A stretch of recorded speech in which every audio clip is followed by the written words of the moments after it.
ایک کسان اور ایک ایماندار بادشاہ کی کہانی۔ ایک گاؤں میں ایک محنتی کسان رہتا تھا۔ وہ دن رات کھیتوں میں کام کرتا، لیکن اس کی آمدنی بہت کم تھی۔ اس کے باوجود وہ کبھی دوسروں کا حق نہیں مارتا تھا اور ہمیشہ ایمانداری سے زندگی گزارتا۔ ایک دن کسان نے اپنے کھیت میں ہل چلاتے ہوئے ایک سونے کا گھڑا پایا۔ وہ بہت خوش ہوا، لیکن فوراً سوچ میں پڑ گیا، یہ خزانہ میرا نہیں ہے، یقیناً یہ بادشاہ کا حق ہے۔ وہ گھڑا اٹھا کر سیدھا محل پہنچا اور بادشاہ کے سامنے رکھ دیا۔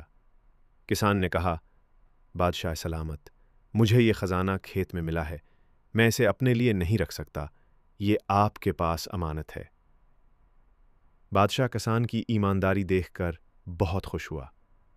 اس نے کہا، اے کسان، اگر تم چاہتے تو یہ خزانہ چھپا سکتے تھے، لیکن تم نے سچائی کو ترجیح دی۔ ایماندار لوگ ہی ملک کی اصل دولت ہوتے ہیں۔ بادشاہ نے انعام کے طور پر وہ پورا خزانہ کسان کو ہی واپس دے دیا اور ساتھ ہی کھیتوں کی زمین بھی اس کے نام کر دی۔